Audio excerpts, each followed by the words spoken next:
तीन पार्टनर्स हैं रिस्पेक्टिवली, तीनों के नाम के साथ रेशो गिवन है। फारूक का रेशो कितना है 1, और गनी का रेशो क्या है 2, और हारून का रेशो क्या है 3। On December 31st, 2023, they decided to dissolve their business after selling assets and paying liabilities. ठीक है, सबसे इम्पोर्टेंट सेंटेंस दिया हुआ ये कि after selling assets and paying liability. क्या मतलब क्या होता है कि हमने अपने बिजनेस की जो एसेट्स हैं वो सेल आउट कर दी हैं, लाइबिलिटी पे कर दी हैं। अब रिमेंबर के पार्टनरशिप लिक्विडेशन में जब आप क्वेश्चन स्टार्ट करते हैं, सॉल्व करते हैं, तो सबसे पहले तो आप कैलकुलेशन करते हैं फॉर लॉस और गेन ऑन रियलाइजेशन, और एसेट्स सोल्ड करने का लॉस वगैरह मालूम करते हैं। यानी स्टेप याद करें, एंट्री क्या करते हैं, number 1 selling of other assets की एंट्री करते हैं, ठीक है, सेल ऑफ अदर एसेट्स। फिर उसकी लायबिलिटी पे करने की एंट्री बनाते हैं। फिर उसके बाद लॉस या गेन डिस्ट्रीब्यूट करने की एंट्री बनाते हैं। और फिर अगर देखते हैं किसी पार्टनर का सॉल्वेंट, इंसॉल्वेंट, डेफिशिएंसी तो नहीं आ रही, फिर लास्ट में स्टेप एंट्री करते हैं। तो इसमें से ये 2 स्टेप तो ऑलरेडी हो चुके हैं। कौन कौन से? यानी कि अदर एसेट्स सेल आउट हो चुके हैं, लाइबिलिटी पे हो चुकी। जब एसेट्स सोल्ड हो गए, लाइबिलिटी पे हो गई, तो अब जो है वो आगे इन्फॉर्म करते हैं। The accounts in the books of the firm showed cash balance ₹1,46,000, यानी इनके पास जो कैश मौजूद है 1,46,000 मौजूद है। Realisation account show the debit balance 54,000। अब रिमेंबर कि रियलाइजेशन अकाउंट कब हम लोग ओपन करते हैं, जब हम लोग बिज़नेस के अदर एसेट्स वगैरह सोल्ड करते हैं और पार्ट कैपिटल की जगह हम लोग वर्ड यूज़ करते हैं रियलाइजेशन का डिस्ट्रीब्यूट करने के लिए। अल्टीमेटली लॉस हो या गेन हो तो पार्टनर्स पे ही डिस्ट्रीब्यूट होना है। तो ये कह रहे हैं कि रियलाइजेशन अकाउंट का जो लॉस, अच्छा लॉस है या गेन है, हमें कैसे पता लगेगा? लिखा हुआ है shows a debit balance. Realisation account debit balance कब शो करता है? जब लॉस होता है। ये बात याद करें कि रियलाइजेशन अकाउंट का बैलेंस अगर डेबिट साइड पे है तो वो किस बात को इंडिकेट कर रहा है? लॉस ऑन रियलाइजेशन को। हमने इससे पहले जब भी एंट्री बनाई थी, हमने हमेशा एंट्री ऐसे बनाई थी कि लॉस ऑन रियलाइजेशन को डेबिट साइड पे रिकॉर्ड किया था, जबकि गेन ऑन रियलाइजेशन को हमने क्रेडिट साइड पे रिकॉर्ड किया था। तो यहाँ भी ऐसी करेंगे कि अकाउंट जो रियलाइजेशन अकाउंट का बैलेंस डेबिट साइड पे 54,000 है, ये लॉस को शो कर रहा है। Farooq capital credit balance given है, और Gani capital credit balance given है, और हारून कैपिटल भी क्रेडिट बैलेंस गिवन है। चलिए 54,000 लॉस है, और रेशो क्या है 1:3। तो तीनों पार्टनर से पहले तो डिस्ट्रीब्यूट करते हैं रेशो 1:3 के हिसाब से। 54,000 मल्टीप्लाई 1 डिवाइड 6, ये 6 कैसे आया? सम ऑफ रेशो 1 + 2 + 3, ठीक है, तीनों प्लस कर लें जब लॉस डिस्ट्रीब्यूट कर देंगे। हाँ, ये ज़रूर है कि लॉस डिस्ट्रीब्यूट करने की एक अलग कैलकुलेशन होनी चाहिए।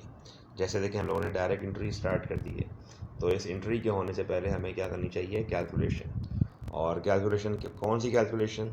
हेडिंग देंगे calculation for distribution of loss और लॉस ऑन रियलाइजेशन, ठीक है। और हर पार्टनर को डिस्ट्रीब्यूट करके दिखा, जैसे जिस तरह हम लोगों ने इस एंट्री में डिस्ट्रीब्यूट करके दिखाया 54,000 मल्टीप्लाई 1/6, 2/6, 3/6। बस इतना करेंगे कि जो आपने कैलकुलेशन यहाँ पे लिख के दिखाई है, इसी को अगर हम एक सेपरेट अलग से शो करके दिखा दें तो उसे वो कहते हैं कैलकुलेशन, ठीक है। तो पहली उन्होंने रिक्वायर्ड में क्या मांगी है? Prepare journal entries for distribution of loss और गेन ऑन रिलेशन। पहली एंट्री में लॉस डिस्ट्रीब्यूट कर दें। लॉस डिस्ट्रीब्यूट करने से क्या होता है? लॉस से कैपिटल कम होते हैं, जबकि लॉस अकाउंट बंद कर देंगे तो एंट्री क्या बनेगी? फारूक, गनी, हारून कैपिटल डेबिट, तीनों के कैपिटल डेबिट। जबकि क्रेडिट क्या करेंगे? Loss on realisation. कितने से? 54,000 से। एक का लॉस कितना आ रहा है? 9,000। दूसरे का लॉस कितना आ रहा है? 18,000। तीसरे का लॉस कितना आ रहा है? 27,000। और अब यहीं से एक बात को ऑब्जर्व करें, समझें ज़रा कि तीनों में से अगर देखें, फारूक कैपिटल क्रेडिट 73 है, अगर उस 73 में से उसको 9,000 कम भी कर दें तो भी उसका कैपिटल बहुत ज़्यादा है और लॉस कम है। गनी कैपिटल कितना है? 1,12,000 है, जबकि उस केस में लॉस कितने रुपये आ रहा है? 18,000, बहुत मामूली सा लॉस आ रहा है, ठीक है। तो भी इसका कैपिटल पॉजिटिव बचेगा। जबकि तीसरा पार्टनर देखें, हारून का कैपिटल क्रेडिट बैलेंस कितने रुपये है? 15,000, जबकि हारून का जो कैपिटल डेबिट हुआ है वो कितने से हुआ है? 27,000 से हुआ है, ठीक है। तो यहीं से आपको एक बात अंडरस्टैंड करनी है कि हारून का जो कैपिटल क्रेडिट बैलेंस है 15,000 है, जबकि उसके समय लॉस जो है वो ज़्यादा है, ठीक है। तो जो अमाउंट डिफरेंस निकालेंगे वो डिफरेंस क्या हम क्या बोलेंगे, कैपिटल डेफिशिएंसी। किसकी, हारून की कैपिटल डेफिशिएंसी। डिफरेंस निकालें, कितने रुपए आ रहा है, तो डिफरेंस आ रहा है 12,000। ठीक है, अब ये डिफरेंस 12,000 ज़रा आगे नेक्स्ट रिक्वायर्ड पढ़ लेते हैं क्या लिखी हुई है। Prepare journal entries to record the distribution of cash between partners under the following situation separately. First one, पहले आप एज्यूम करें एक दफ़ा कि हारून जो है वो इंसॉल्वेंट है, फिर आप एक दफ़ा एज्यूम करें कि हारून सॉल्वेंट है। और इंसॉल्वेंट का मतलब ये है कि वो पार्टनर अपनी डेफिशिएंसी खुद बेयर नहीं कर सकता, यानी वो उसके 12,000 बच रहे हैं। ये 12,000 कैसे आया, 15,000 का कैपिटल था, जबकि उसके समय आया है कितना, 27,000 लॉस आया है, ज़्यादा लॉस है। तो हारून का कैपिटल डेबिट साइड पे बैलेंस शो कर रहा है 12,000। This is capital deficiency. अब या तो ये पार्टनर सॉल्वेंट है तो खुद पैसे ला के देगा, और अगर इनसॉल्वेंट है तो फिर खुद पैसे ला के नहीं सकता, तो फिर दूसरे पार्टनर को पैसे पूरे करने होंगे, यानी कि उसके अमाउंट को कंट्रीब्यूशन देनी है। ठीक है, तो फर्स्ट वन क्या लिखा हुआ है, हारून इज़ इंसॉल्वेंट। अगर वो इंसॉल्वेंट है तो चलें पहली एंट्री बना देते हैं, हेडिंग दें हारून इज़ इंसॉल्वेंट। इंसॉल्वेंट में क्या होगा, फारूक और गनी को अपना अपना कैपिटल कम करना होगा। और रेशो कैसे निकालेंगे, आप देखें तीनों पार्टनर्स थे, रेशो क्या था, 1, 2 एंड 3। तीसरा पार्टनर कौन है, हारून।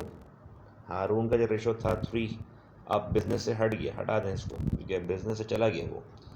तो अब जो उसके 12,000 हैं वो किस में बटेंगे, फैसल में और गनी में बटेंगे। किस तरह बटेंगे, 1:2 के साथ, 1:2 के साथ डिस्ट्रीब्यूट कर दें इस तरह से। तो 12,000 मल्टीप्लाई बाई 1 डिवाइड बाई 3 है। 3 कैसा आया, सम ऑफ रेशो 2 + 1। ठीक है, 2 + 1 का सम कितना आ रहा है, 3 आ रहा है। और जो उसका अपना जो 3 हिस्से थे वो कारोबार से हट गया, चला गया बिजनेस से, बगैर कुछ लिए बगैर कुछ दिए। तो एंट्री क्या बनेगी, Farooq capital debit, Gani capital debit, Haroon capital credit. 12,000 multiply by 1/3, 2/3, 4,000 और 8,000। अब नाउ फाइनली हिसाब लगाएं कि आपने पेमेंट करनी है किसको, फारूक को और किसको, गनी को। तो कितनी कितनी पेमेंट करनी है, तो लगा लें 73 कह देनी थी। 73 में से अगर देखें एक बार कैपिटल कम हुआ फारूक का, किसके, लॉस की वजह से। जो आपने लॉस डिस्ट्रीब्यूट किया था 9,000, 18,000, तो ये 9,000 ये 18,000 दोनों पार्टनर्स के हिस्से में से पहले माइनस करें। यानी दोनों पार्टनर्स के जो कैपिटल थे एक बार कम हुए किससे, एक बार कम हुए लॉस की वजह से, और फिर एक दफ़ा कम हुआ इसके 4,000 डिस्ट्रीब्यूट करने की वजह से, एक दफ़ा कम हुआ इसके 8,000 डिस्ट्रीब्यूट करने की वजह से। ठीक है, तो दोनों पार्टनर्स का हिसाब लगा लें कि भाई कितना कितना कैपिटल बन रहा है इनका। तो फारूक का कैपिटल 2 बार कम हुआ, एक बार लॉस से, एक बार हारून को देने की वजह से। कितना रहेगा आखिर में, 60,000। ऐसे ही गनी कैपिटल भी कितने रहेगा, 86,000। अब फाइनली इनको दोनों को, ये दोनों पार्टनर्स को पेमेंट कर दें, 60 और 86 प्लस करें, मर्ज करें, तो एग्जैक्टली हमारे उस कैश से आंसर मैच कर रहा है जो हमारे पास कैश का बैलेंस यहाँ मौजूद था। तो हमारे पास जो कैश का बैलेंस मौजूद है वो कितना है, 1,46,000। तो ये पेमेंट कर दी जाएगी आखिर में उनको। और पेमेंट करने की एंट्री ये सिंपल है, Farooq capital debit, Gani capital debit और कैश क्रेडिट। सेम ऐसे ही अब आप एज्यूम करें कि हारून जो है वो सॉल्वेंट है, यानी वो अपने 12,000 जो यहाँ पे हमने दोनों पार्टनर्स में डिस्ट्रीब्यूट किए थे, अब वो ख़ुद ला के दे सकता है। एज्यूम करें सॉल्वेंट है तो वो ख़ुद पैसे ला के देगा आपको। जब वो ख़ुद पैसे ला के देगा तो एंट्री क्या बनेगी, कैश डेबिट 12,000, जबकि हारून कैपिटल क्रेडिट कितने से, 12,000 से। तो आपने एंट्री पास कर ली और कैश डेबिट हो गया। अब देखें कैश हमारे पास पहले था कितना, कैश हमारे पास था पहले 1,46,000। ठीक है, हारून ने 12,000 कैश ला के दिया आपको, तो इससे हमारे कैश में इजाफा हो गया। एंड रिमेंबर कि हारून जो है वो अब क्या है, सॉल्वेंट है। अगर वो सॉल्वेंट है तो फिर दोनों रिमेनिंग पार्टनर्स को उतने ही पैसे मिलेंगे जितने उनको मिलने चाहिए। अब उनका कैपिटल जो है वो हारून की वजह से कम नहीं होगा। ठीक है, तो अब हम सिर्फ फारूक को, गनी को ये वाले पैसे माइनस करेंगे। 73 में से सिर्फ 9 माइनस करेंगे, 1,12,000 में से खाली 18 माइनस करेंगे। अब फर्दर ये वाले पैसे माइनस नहीं होंगे, 4,000, 8,000। ठीक है, तो यहाँ देखें इस तरह से 73 में से 9 माइनस करेंगे, 64 रह गए, और कितने रह गए, 94 रह गए। और प्लस करें 64 94 कितने में मिलाएँ प्लस, तो इसको प्लस करें, ये होगा टोटल 1,58,000।